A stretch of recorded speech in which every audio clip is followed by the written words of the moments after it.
Puji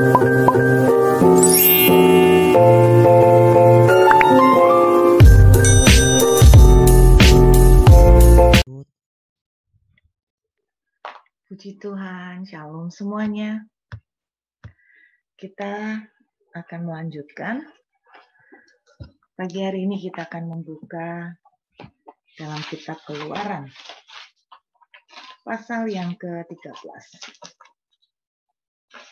Keluaran pasal 13, ayat yang ke-18.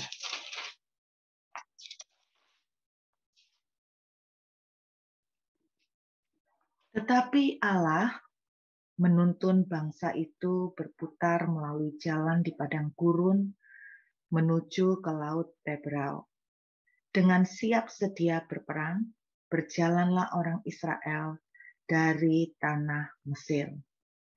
Saudara, satu bagian cerita terbesar dari orang Israel keluar dari Mesir adalah perjalanan di padang gurun. Kalau kita mendengar padang gurun memang kesannya nggak enak ya, karena padang gurun itu suatu tempat bukan yang ideal untuk liburan. Padang gurun bukan sesuatu tempat resort. Padang gurun selalu dikonotasikan sesuatu yang nggak enak, yang nggak menyenangkan. Kalau siang kering, panas terik, luar biasa, dan kalau malam dinginnya ekstrim. Tetapi pagi ini saya ingin menyampaikan kepada saudara bahwa kadang-kadang dalam kehidupan kita, Tuhan mengizinkan kita itu dibawa masuk di padang gurun. Satu kali Roh Tuhan juga menuntun Yesus untuk masuk ke padang gurun. Jadi Yesus sendiri juga dibawa masuk ke dalam padang gurun. Jadi sebetulnya padang gurun merupakan satu bagian yang tidak bisa kita hindari, tidak bisa kita elakkan, pasti ada dalam perjalanan, dalam rute itinerary kita. Tetapi saya menemukan bahwa ternyata padang gurun itu sekaligus suatu tempat yang luar biasa. Kenapa? Ada beberapa hal yang disingkapkan, ada beberapa hal yang terjadi ketika Tuhan membawa kita dalam perjalanan di padang gurun. Saya tidak tahu apa yang saudara sedang hadapi hari-hari ini, apakah saudara sedang memasuki padang gurun. Tetapi kalau iya, maka saya ingin bagikan pada pagi hari ini bahwa apa yang sedang terjadi sebetulnya ketika kita itu dibawa pada fase padang gurun. Apa yang sedang sebetulnya terjadi di baliknya ketika Tuhan mengizinkan kita melalui perjalanan ini. Ada beberapa hal yang sedang terjadi, yang sedang diekspos, yang sebetulnya Tuhan mau reveal, mau tunjukkan ketika kita melewati padang gurun. Kita lihat ayat yang ke-21 dan ayat 22 dari kitab Keluaran pasal 13 tadi. Ayat 21 sampai 22 ya, kita lihat sebentar. Tuhan berjalan di depan mereka pada siang hari dalam tiang awan untuk menuntun mereka di jalan, dan pada waktu malam dalam tiang api untuk menerangi mereka, sehingga mereka dapat berjalan siang dan malam. Dengan tidak beralih, tiang awan itu tetap ada pada siang hari, dan tiang api pada waktu malam di depan bangsa itu. Salah satu yang terkenal di kisah perjalanan di padang gurun adalah kehadiran tiang awan dan tiang api, yang sebetulnya kita tahu itu berbicara tentang penyertaan Tuhan. Kalau kita dikasih Tuhan kesempatan atau diizinkan untuk dibawa ke padang gurun, ada satu hal yang sebetulnya Tuhan mau kasih lihat melalui perjalanan di padang gurun. Apa? Yaitu penyertaannya Dia, kehadirannya Dia. Saudara, coba kita renungkan kembali pada saat kita berjalan di padang gurun. Bukankah di situ kita bisa melihat Kalau kita mau aware, di situ justru kita akan melihat penyertaan Tuhan di tengah-tengah padang gurun. Saya ingat ada satu kata-kata yang bilang begini, saudara. Yang bilang begini. Pada waktu kita itu senang, pada waktu kita senang, teman-teman tahu siapa kita. Betul nggak? Makanya ada peribahasa di mana ada gula, ada semut. Jadi pada waktu kita senang, teman-teman tuh tahu siapa kita.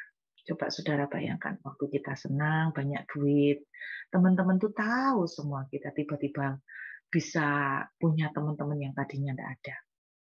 Tetapi ada kata-kata ini lanjutnya gini. Tetapi pada waktu kita susah, kita tahu siapa teman-teman kita. Betul nggak, saudara? Pada waktu kita senang, teman-teman tahu siapa kita. Tapi waktu kita susah, kita akan tahu siapa teman-teman kita. Pada waktu kita susah, kita akan tahu siapa yang tetap stay sama kita, saudara. Kita akan tahu siapa yang tetap hadir bersama dengan kita. Sebetulnya pada waktu kita diizinkan Tuhan mengalami kesempatan di padang gurun, kita akan jadi tahu. Bahkan saudara atau keluarga bisa meninggalkan kita. Bahkan saudara bisa memandang kita rendah. Berapa banyak yang ngalamin ketika kondisi keuangan sedang rusak, sedang berantakan. Berapa banyak yang ngalamin. Bahkan jangankan ngomong soal teman, bahkan bisa dari kalangan keluarga atau saudara sendiri, bisa dalam tanda kutip memandang rendah ke kita. Orang-orang tanya, salah satu pertanyaan yang sering ditanyakan orang ke saya adalah, gimana sih Bu Ruth ceritanya pada waktu Ibu itu kok bisa dipakai Tuhan jadi pendeta, jadi pengkhotbah. Saya tidak akan cerita itu, tapi yang jelas, saya dikasih Tuhan kesempatan untuk khotbah. Justru pada saat di titik terbawah dari kehidupan saya. Secara keuangan di titik bawah, secara mental lagi di titik bawah, secara hati lagi di titik bawah. Keluarga financial sedang hancur, sedang susah. Kemudian di situ justru anehnya, tiba-tiba saya itu diundang orang untuk khotbah pada saat saya udah mulai undur dari Tuhan, udah tidak pernah baca Alkitab. Di situ anehnya ada satu gereja di sebuah gang kecil yang mengundang saya, walaupun dengan alasan simpel karena kehabisan stok. Karena dia tidak mampu kalau mengundang pendeta dari luar kota, sedangkan pendeta dalam kotanya dia udah undang semua sampai diulang bolak-balik sampai bosen katanya. Tetapi di situ saya justru diundang, dan yang anehnya, sebuah gereja kecil di sebuah gang, yang nama gangnya pun tidak enak, ada kata kuburannya. Dan diundang di situ jemaatnya cuma sekitar 10. Terus kemudian yang anehnya secara logika tidak masuk akal, dari undangan satu tempat ini tidak butuh waktu lama. Seminggu kemudian, tiba-tiba ada orang yang lain lagi yang punya PD, kali ini PD-nya ada 100 orang di dalamnya, mengundang saya khotbah gara-gara alasan yang sama, karena kehabisan stok pembicara. Dan yang di luar dugaan, orang yang punya PD yang isinya 100 orang ini adalah teman dari orang yang mengundang saya di jalan gang kuburan itu. Jadi di situ, saya justru ketika flashback dan mengingat kembali ke belakang, saudara, saya justru diangkat Tuhan ketika saya dalam kondisi yang terbawah.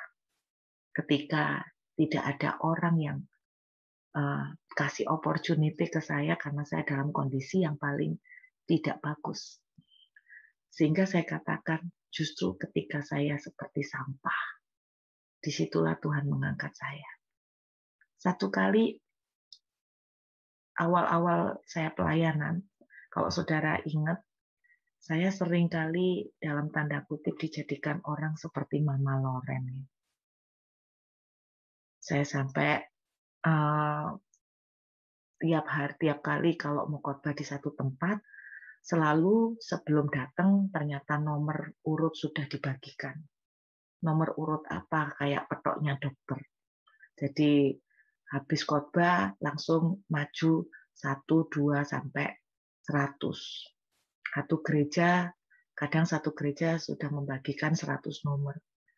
Kadang-kadang yang menjengkelkan, nomornya itu ada, orangnya enggak ada, karena temannya ngambilkan petok. Jadi temannya sudah pergi ke tempat belum datang, nanti dia tinggal datang waktu nomornya udah jatuh tempo. Jadi kalau dipikir-pikir, waktu itu pelayanan awal-awal saya seperti Mama Loren. Terus kemudian satu kali, bagaimana cara Tuhan mendidik saya, ketika saya lagi doakan orang-orang, ada 100 nomor, belum sampai 10, tiba-tiba lagi di tengah doakan, tiba-tiba kerongkongan saya gatalnya luar biasa, sampai batuk-batuk, sehingga untuk ngomong pun tidak bisa. Dikasih minum, tetap rasa gatal itu masih kuat menyerang. Akhirnya beberapa menit tetap itu batuk tidak hilang. Akhirnya tuan rumah pun ngomong, udah Bu, dimandekin aja. Karena toh tidak bisa ngomong. Saya jawab, iya pun tidak bisa. Akhirnya dengan memberikan sinyal, saya izin untuk pulang. Jadi cuma sampai nomor berapa itu saya doakan orang-orang. Terus, nah lucunya waktu saya doakan orang-orang, yang nomornya belum jatuh tempo, itu mereka duduk-duduk makan soto gitu kan. Jadi saya nggak bisa makan, saudara. Saya harus nunggu sampai 100 selesai. Dan itu kadang-kadang sampai jam 1. Sampai jam 1 baru selesai, baru bisa makan. Terus itu awal-awal pelayanan. Waktu masuk ke dalam mobil, detik itu juga batuk saya, gatal saya berhenti. Tiba-tiba Tuhan berbicara. Ini yang saya masih ingat. Nah, siapa suruh kamu doa-doakan? Loh, bukan Tuhan toh. Terus Tuhan bicara, aku lo enggak pernah nyuruh kamu doa-doakan. Terus habis itu Tuhan bilang begini, kalau aku enggak menyuruh kamu untuk bernubuat, jangan sekali-kali kamu bernubuat tanpa dorongan rohku. Saya bilang gini, Ma Tuhan, tapi aku sungkan loh Tuhan sama yang punya PD. Kan dia ngundang aku untuk aku nubuat. Nah kalau aku enggak bernubuat, nanti aku enggak diundang lagi. Ya apa? Jawaban Tuhan waktu itu kaget saya. Tuhan bilang gini, aku itu mengambil kamu dan mengangkat kamu ketika tidak ada orang siapapun tahu kamu. Aku mengangkat kamu dari tempat sampah. Dan sekarang aku juga bisa mengembalikan kamu ke tempat sampah. Dan Tuhan bilang, aku mengangkat kamu ketika tidak ada orang tahu kamu. Apakah tidak bisa aku membuat orang menjadi tidak tahu kamu lagi? Saya langsung madep. Tuhan katakan, kamu takut akan aku atau takut sama manusia? Detik itu juga saya bertobat, saudara. Makanya di awal-awal, banyak santer omongan orang, buru tambah sombong, cuman doa orang-orang tertentu, buru tambah gaya, sudah naik daun, jual mahal. Tapi orang itu nggak tahu bahwa Tuhan itu yang sanggup mengangkat saya, Tuhan juga sanggup menghentikan semuanya. Dari situ saya tahu juga, Bapak Ibu, bahwa kadang-kadang ketika Tuhan mengizinkan kita dalam perjalanan di padang gurun, sebetulnya karena Tuhan juga menunjukkan bahwa ketika kita itu tidak ada yang tahu, seperti yang saya alami. No one knows me. Tidak ada orang yang tahu siapa saya. Disitulah saya tahu satu-satunya pribadi yang tidak pernah meninggalkan saya adalah Tuhan. Jadi kesempatan di padang gurun adalah sebuah kesempatan untuk melihat bahwa kita tuh punya teman sejati yaitu Tuhan. Amin. Ketika murid-murid Yesus mengalami badai dan Tuhan tetap melihat apa yang mereka alami ketika mereka mendayung dengan capek, Tuhan melihat semuanya. Dan ketika Tuhan hadir, Tuhan datang berjalan di atas air, mereka teriak hantu-hantu. Yang membuat kita tidak bisa melihat penyertaan Tuhan adalah karena kita terlalu panik dan kita terlalu fokus dengan badai. Kita terlalu fokus dengan problem. Kalau hari ini Anda mengalami padang gurun, percayalah firman Tuhan bilang begini, aku sekali-kali tidak akan pernah meninggalkan kamu. Aku sekali-kali tidak pernah membiarkan kamu. Dengarkan, kita sering kali main perasaan. Perasaan mengatakan kayaknya Tuhan kok ninggalkan saya ya. Kok kayaknya saya merasa sendiri. Bukankah itu semua datang dari perasaan? Kayaknya kok Tuhan sekarang jauh ya dari saya. Kok saya merasa Tuhan itu jauh dari saya. Saya merasa kok Tuhan diam. Saudara, jangan pernah mengukur Tuhan dari perasaan. Karena perasaan sangat bisa menipu. Itu sebabnya juga jangan pernah mengukur hadirat Tuhan karena perasaan. Makanya kalau kita worship, kan kita sering kali dengar orang ngomong gini, aku kok merasa Tuhan hadir ya? Kok kamu tahu merasa Tuhan hadir? Karena kerenyeng-kerenyeng, karena bulu kudukku berdiri. Lagunya betul-betul bikin aku termehek-mehek. Tuhan hadir. Perhatikan berapa banyak Anda mengukur kehadiran Tuhan karena perasaan. Perasaan bahwa Tuhan hadir. Perasaan bahwa Tuhan lagi hadir karena aku nangis. Lagunya enak, WL-nya ngangkat. Saudara semuanya tuh omong kosong. Saya dengarkan kan, UBL-nya enggak ngangkat. Tadi pertama ngangkat terus jeglek, enggak diurapi. Saudara, berapa banyak Anda ngomong kayak gitu? Loh, tuh kita harus pakai firman, bukan perasaan. Firman bilang, aku Immanuel. Aku tinggal di dalam kamu. Firman mengatakan, aku itu sekali-kali tidak pernah meninggalkan kamu, tidak pernah membiarkan kamu. Firman Tuhan juga berkata begini, dapatkah seorang ibu melupakan bayinya, tetapi sekalipun dapat aku sekali-kali tidak akan melupakan kamu. Kita harus pakai firman, pakai kebenaran, bukan pakai perasaan. Dalam hadirat Tuhan, dalam worship, kita juga seperti itu. Ketika lagunya ngangkat apa enggak ngangkat, WA-nya ngangkat apa enggak ngangkat, itu perasaan. Tetapi firman bilang, aku tidak pernah meninggalkan kamu. Mau WA-nya ngangkat enggak ngangkat, Tuhan tetap hadir. Mau Anda nyanyi praise atau worship, Tuhan tetap hadir. Mau lagunya bagus apa enggak bagus, Tuhan tetap hadir. Saya berdoa yang ikut doa pagi hari ini. Jangan sampai ya ngomong lagi gini, wah WL-nya enggak ngangkat. Wah lagunya tadi enak, murmur jeglek langsung merosot. Bertobat lu ya. Lu mengukur hadirat Tuhan dari perasaan. Perasaan tidak bisa dipakai untuk mengukur hadirat Tuhan. Tuhan hadir. Mau lu ngangkat enggak ngangkat, mau lu kerenyang-kerenyang atau enggak kerenyang-kerenyang, mau lu nangis apa enggak nangis. Coba perhatikan kalau orang kesaksian, saya betul-betul merasakan hadirat Tuhan tuh saya sampai nangis termehek-mehek. Oh, jadi kalau enggak nangis Tuhan enggak hadir ya. Jadi kalau Anda bulu kuduknya enggak berdiri Tuhan enggak hadir. Mana ayatnya? Tunjukkan ke saya. Aku hadir, tandanya bulu kudukmu berdiri. Cari ayatnya. Aku hadir, tandanya kamu termehek-mehek. Perhatikan, saudara, kita harus pakai firman. Di padang gurun sebetulnya itu kesempatan di mana Tuhan itu mau tunjukkan. Tuhan itu selalu ada di tengah-tengah kita. Kenapa? Karena ketika di padang gurun itu kita lonely, tidak ada siapa-siapa seperti saya bilang. Ketika kita susah, kita tahu siapa teman kita. Amin. Hal kedua yang sebetulnya sedang terjadi di padang gurun. Kita lihat Keluaran pasal 14 ayat 28 sampai dengan 31. Keluaran pasal 14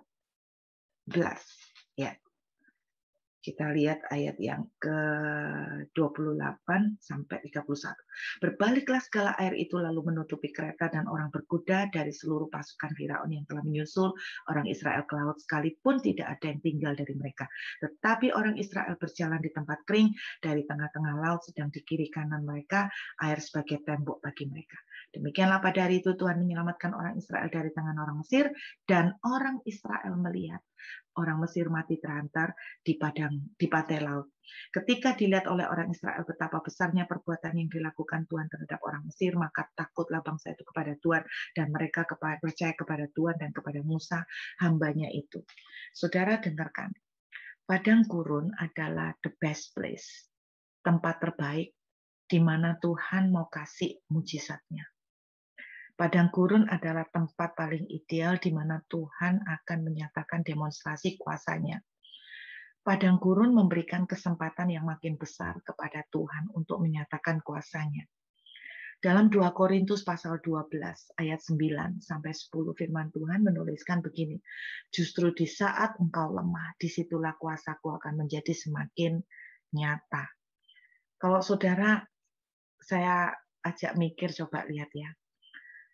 Kalau saudara minta Tuhan berkat keuangan atau minta mujizat keuangan, kapankah mujizat keuangan itu justru terjadi semakin kerasa? Saat kita semakin terpuruk. Betul enggak? Makin kita terpuruk, enggak punya duit, ketika kita ngalamin mujizat keuangan, itu makin kelihatan betapa besarnya kuasa Tuhan.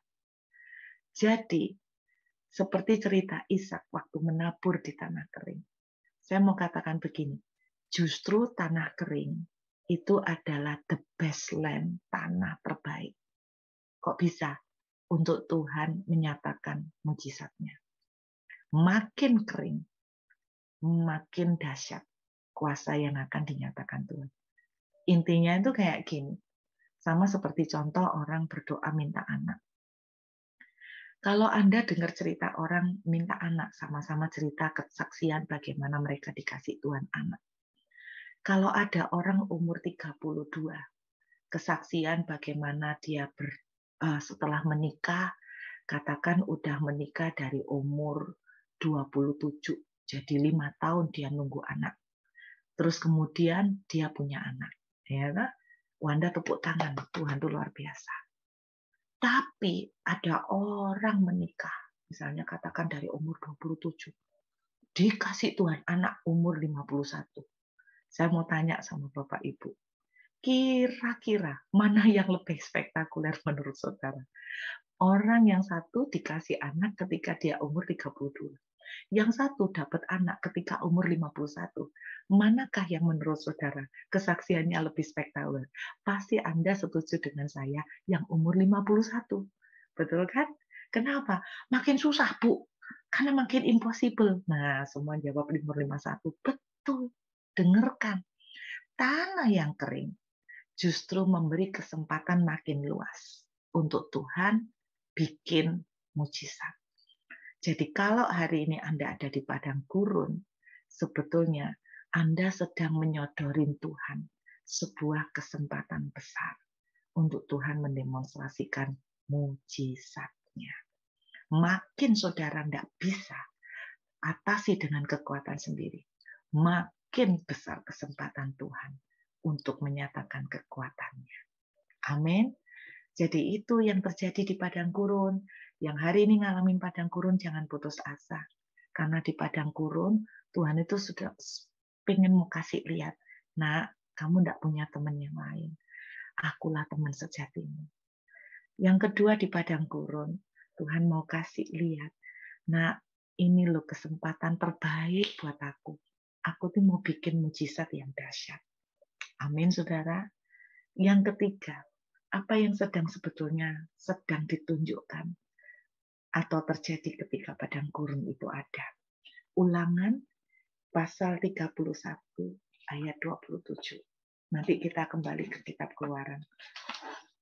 Lebih enak kita langsung ulangan ya. Ulangan dulu 31 ayat yang ke-27. Di kitab Ulangan ada beberapa ayat, Ulangan 31, ayat yang ke-27. Firman Tuhan bilang begini, saudara. Apa yang sebetulnya terjadi atau di-reveal, ditunjukkan, dikasih lihat oleh Tuhan ketika terjadi padang gurun. Ayat yang ke-27 firman Tuhan nuliskan gini ya. Ayat 27. Sebab aku mengenal kedegilan dan tegar tengkukmu. Sedangkan sekarang selagi aku hidup bersama-sama dengan kamu, kamu sudah menunjukkan kedegilanmu terhadap Tuhan.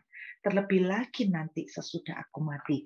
Ini Musa ngomong, aku belum mati aja kamu udah mulai berani untuk bangkang sama Tuhan. Lah aku ndak ada, kamu kayak apa? Ulangan 8. Yuk kita lihat Ulangan pasal 8. Kita maju ke Ulangan pasal 8 ayat yang kedua.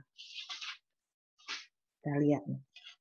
Ingatlah kepada seluruh perjalanan yang kau lakukan atas kehendak Tuhan Allahmu di padang gurun selama 40 tahun ini dengan maksud merendahkan hatimu dan mencobai engkau untuk mengetahui apa yang ada dalam hatimu, yakni apakah engkau berpegang pada perintahnya atau tidak. Jadi saudara, padang gurun itu sebetulnya tempat terbaik untuk ngasih lihat saudara itu siapa sebenarnya. Tadi saya bilang di awal, padang gurun juga kesempatan terbaik untuk ngasih lihat siapa teman saudara sebenarnya. Tetapi sekaligus padang gurun juga tempat terbaik untuk memperlihatkan siapa saudara sebenarnya. Apa yang menjadi kualitas hati saudara itu akan kelihatan di padang gurun.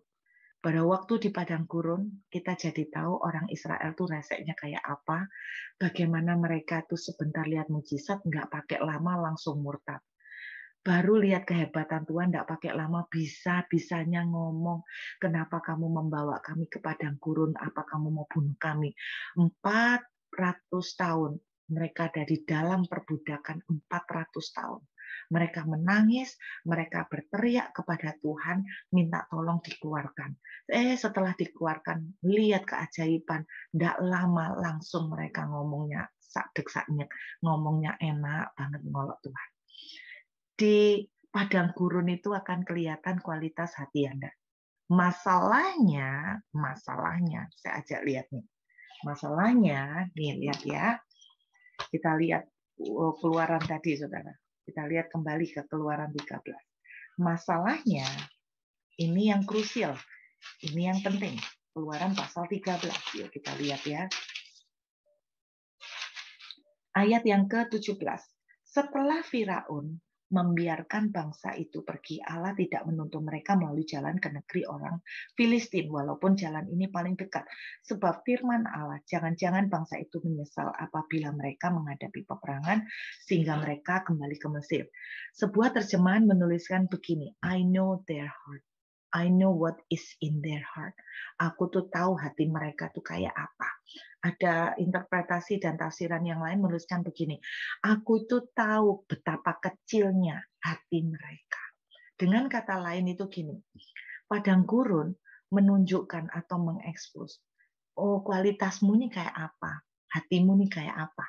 Nah, masalah yang ditimbulkan lebih jauh adalah hatimu ini akan menentukan perjalananmu ke depan itu bakal kayak apa. Artinya itu gini, kenapa orang Israel itu harus muter-muter di padang gurun 40 tahun? Karena Tuhan itu melihat hati mereka itu cilik, hati mereka itu kecil. Jadi yang membuat lama itu hati mereka. Dengarkan baik-baik. Ketika kita diizinkan Tuhan di padang gurun, itu akan kelihatan hati kita seperti apa. Dan dampak berikutnya dari hati kita seperti apa itu akan menentukan seberapa besar mujizat seberapa banyak mujizat yang kita alami, seberapa cepat perjalanan yang kita akan lalui. Makin hati kita itu tidak beres, makin lama dan panjang perjalanan yang harus kita lewati. Makin hati kita itu tidak beres, makin sedikit kemujizat yang akan Tuhan izinkan terjadi dalam kehidupan kita. Makin hati kita tidak benar, makin banyak problem yang kita hadapi. Tapi sebetulnya kita baru bisa melihat kualitas hati kita ada di padang gurun. Tetapi itu adalah lebih baik kelihatan dulu. Supaya apa? Supaya kita ndang beres, saudara. Kenapa? Karena di padang gurun itu kalau kita tahu, walah ternyata hatiku tuh kayak gini toh. Pada waktu kita di padang gurun, kita tuh jadi tahu hati kita tuh gampang ngomelan, gampang ngolokkan, gampang mengeluh. Sekaligus itu akan memperlama perjalanan kita. Tetapi ketika kita tahu dan kita bisa berespon dengan benar, kita segera bertobat, justru kita akan dibikin jadi bagus. Makanya hal yang berikutnya, sebetulnya padang gurun itu sebetulnya adalah tempat mempersiapkan kita. Tempat mempersiapkan kita. Jadi kalau Anda diizinkan Tuhan mengalami padang gurun, sebetulnya kita tuh disiapkan untuk sesuatu yang lebih besar. Kalau lihat ya, kita ingat ceritanya Yusuf. Yusuf itu kenapa bisa sampai jadi tangan kanan Firaun, dan selama sekian puluh tahun dia betul-betul jadi orang cukup penting setelah Firaun di Mesir. Persiapannya ada di mana? Ada di rumah Potifar ketika dia jadi budak. Kenapa? Karena selama di rumah Potifar, dia itu diajarin bagaimana cara mengelola perusahaan. Karena Potifar mempercayakan semua company-nya kepada Yusuf. Dengan kata lain, padang gurun itu sebetulnya merupakan sekolah persiapan kita. Sekolah persiapan apa? Untuk sesuatu yang lebih besar. Dengarkan kalau Anda sekarang menghadapi padang gurun. Sebetulnya hati-hati, jangan sampai bereaksi salah. Karena ketika Anda ada di padang gurun, Anda sedang dipersiapkan Tuhan untuk dipromosikan. Ketika Yusuf ada di dalam penjara, sebetulnya penjara itu adalah tangga untuk Yusuf ketemu dengan Firaun. Sebetulnya penjara itu adalah tangga untuk Yusuf untuk dipromosikan. Kenapa? Karena ketika di penjara, dia ketemu dengan juru minuman. Dan ketika dia ketemu dengan juru minuman inilah nanti yang dipakai oleh Tuhan untuk mengenalkan Yusuf kepada Firaun. Jadi padang gurun itu adalah kesempatan untuk membawa kita ke promosi dan ke tempat yang lebih baik. Tetapi apa yang terjadi di padang gurun itu kita dipersiapkan. Karena itu di padang gurun itu kita akan tahu betapa hati kita itu seperti apa. Kalau kita bisa meresponi dengan baik, kita akan dibawa ke tempat yang lebih dahsyat. Amin, saudara. Dan yang terakhir, kita kembali lagi kitab Keluaran tadi, pasal yang ke-13 tadi. Saudara, ayat 17 tadi bilang begini, satu sisi Tuhan membawa mereka jalan muter di padang gurun karena apa? Karena Tuhan tahu hati mereka itu kecil. Tetapi di sisi yang lain kita juga lihat, saya pernah cerita dalam sebuah khotbah saya mengenai Pihahirot. Saudara, rute mereka kalau langsung melewati, tidak pakai padang gurun, untuk sampai ke tanah perjanjian, tanah Kanaan, mereka kan cepat. Kira-kira cuma beberapa hari mereka udah sampai ke Kanaan. Tetapi masalahnya di sepanjang tempat yang pendek atau potong kompas itu, ada banyak sekali benteng-bentengnya orang Filistin. Dan orang Israel itu tidak kuat untuk ngadepin peperangan-peperangan seperti itu. Pasti akan banyak yang mati juga, dan pasti akan banyak yang berguguran dalam arti mental mereka nggak siap.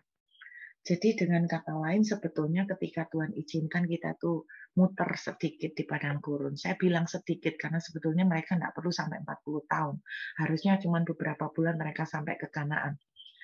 Dan kenapa Tuhan kadang-kadang membawa kita berputar sedikit ke padang gurun? Karena kita sedang dilindungi dari sesuatu bahaya yang lebih besar. Yang Tuhan lakukan atas orang Israel, Tuhan melindungi mereka dari peperangan yang lebih mengerikan, yaitu menghadapi banyak orang Filistin dengan benteng-benteng mereka yang kuat sepanjang perjalanan sampai ke Kanaan. Jadi saudara, kalau Tuhan izinkan hari ini saudara sepertinya ada di padang gurun, dengarkan baik-baik. Jangan putus asa, jangan menganggap bahwa Tuhan itu jahat. Kadang-kadang saudara sedang nggak tahu bahwa Tuhan itu sedang melindungi kita dari bahaya yang lebih besar. Saya ingat ada salah satu teman kita, si Ceca cerita ya. Intinya dia cerita bahwa satu kali dia tuh benar-benar kepengen resign dari tempat kerjanya. Karena dia merasa sudah tidak suka, sudah tidak menikmati, mungkin sudah jenuh juga. Tapi ketika dia mulai bawa itu dalam doa, Tuhan itu mulai berbicara, kamu stay, kamu tahan di tempat itu. Saudara, Ternyata pada waktu dia belajar nurut dengan Tuhan, ternyata tidak butuh waktu lama, 1 bulan kemudian kalau tidak salah, Tuhan langsung promosikan dia untuk sebuah kepercayaan lebih besar dengan gaji yang otomatis naik ya. Ini loh, saudara, kadang-kadang kita tuh tidak ngerti. Tetapi percayalah, Tuhan itu tidak pernah salah mengatur. Dengarkan, sekalipun itu padang gurun. Tuhan tidak pernah salah mengatur. Saya barusan WA sama Nita, dan saya barusan cerita sama Nita. Saya tuh ngomong sama Nita, Nit, aku baru ngerti sekarang kenapa dulu Tuhan tutup pintu ini. Gara-gara pintu ini ditutup, saya tuh susahnya minta ampun, saya tuh sedih, saya sampai terpukul cukup berat, saya itu sampai kecewa banget gara-gara satu pintu ini ditutup. Saya baru ngerti kemarin. Saya bilang, saya tuh bersyukur kenapa Tuhan itu putarkan. Karena ternyata ada bahaya yang lebih besar yang sedang terjadi kalau saya dibiarkan Tuhan untuk masuk melewati pintu itu. Saudara, padang gurun itu adalah tempat terbaik. Kenapa? Ketika kita tidak suka padang gurun, karena di padang gurun ada sesuatu yang lebih bagus dibawa Tuhan kepada kita. Ingat ya, prison buat Yusuf, prison buat Yusuf is the place for promotion. Prison is the place for promotion. Padang gurun adalah tempat untuk mempromosikan saudara. Jadi beberapa hal yang saya ambil sebagai kesimpulan pada pagi hari ini. Kalau Anda ada di padang gurun, apa yang sebetulnya sedang terjadi ketika kita di padang gurun? Tuhan mau kasih lihat bahwa Dia tidak pernah sedikit pun meninggalkan saudara. Dan yang kedua, ketika kita sedang ada di padang gurun, sebetulnya itu the best place. Tuhan mau kasih lihat kuasanya. The best place yang memberikan opportunity buat Tuhan untuk melihatkan keajaiban dan kekuatannya. Makin kita tidak mampu, makin besar kesempatan Tuhan untuk berkarya. Dan yang ketiga, apa yang sedang terjadi ketika kita di padang gurun akan kelihatan. Saudara itu kualitasnya kayak apa. Tetapi sekaligus, ketika kita tahu kualitas hati kita kayak apa, biarlah kita bereaksi dengan benar. Kenapa? Karena ketika kita bereaksi dengan benar, itu akan makin mempercepat dan makin memperbesar. Mujizat akan terjadi. Sehingga apa? Karena padang gurun adalah the best place untuk preparation, untuk persiapan kita kepada promotion, kepada hal-hal yang lebih besar. Melatih kita. Yusuf dilatih bagaimana mengelola company di masa-masa sukar. Yusuf dilatih bagaimana mengelola keuangan di masa-masa sukar.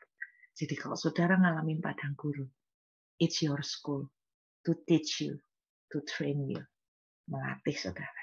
Amin. Dan padang gurun sebetulnya sedang menjagai kita. Kok bisa menjagai, wong nggak enak padang gurun itu panas kering. Tapi Anda nggak sadar, ketika Tuhan mengizinkan padang gurun memang nggak enak, tetapi ternyata Tuhan sedang menjagai kita dari kecelakaan yang lebih besar, bencana yang lebih besar. Amin. Yuk kita menghampiri Tuhan. Saya berdoa pagi ini yang sedang mengalami padang gurun, kita mulai bisa bersuka cita untuk padang gurun yang kita sedang diizinkan Tuhan untuk melewati. Ingat, padang gurun secara manusia is the worst place.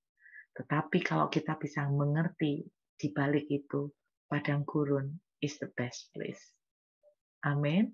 The best place untuk many things, untuk banyak hal.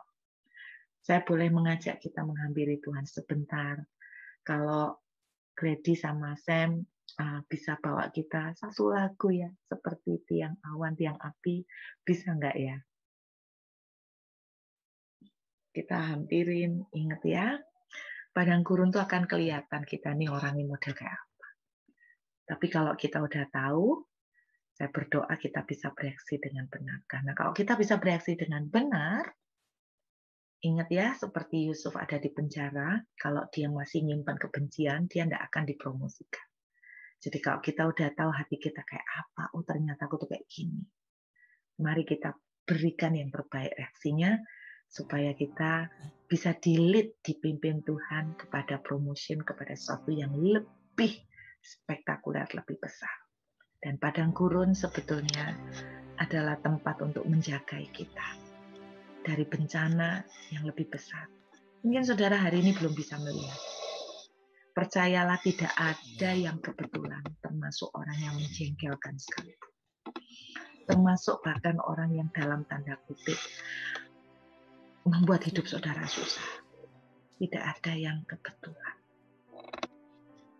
Saya percaya kalau Yusuf itu diinterview, siapa yang akan Anda ucapkan terima kasih selain Tuhan? Dia akan berterima kasih kepada Tante Potifar. Yuk kita mengucap syukur sama Tuhan. Biar pujian ini jadi doa kita. Menopangku tanpa henti. Tuhan tidak pernah meninggalkan kau. Ku tak perlu takut. Aku sekali-kali tidak pernah membiarkan kau. Tuhan mau kasih lihat bahwa ketika Anda sendiri di padang gurun ini, keluargamu mungkin tinggalkan kau, temanmu mungkin tinggalkan kau. Tapi ada satu sahabat yang tidak pernah sekali-kali meninggalkan kau. Menjagaku senantiasa seperti tiang awan yang meneduhkan dari terik siang. Sekalipun panas, Tuhan tetap menyertai engkau. Hatiku Belajar menikmati. Belajar menikmati panasnya. Tanganmu Tuhan. Amin. Seperti tiang api yang menerangi dari gelap malam. Thank you, Jesus. Kau menjagai hidupku dengan kebaikan. Amin. Kebaikanmu selalu menjagai kami seperti tiang awan. Mari katakan dengan iman, saudara. Seperti tiang awan yang meneduhkan dari terik siang. Amin.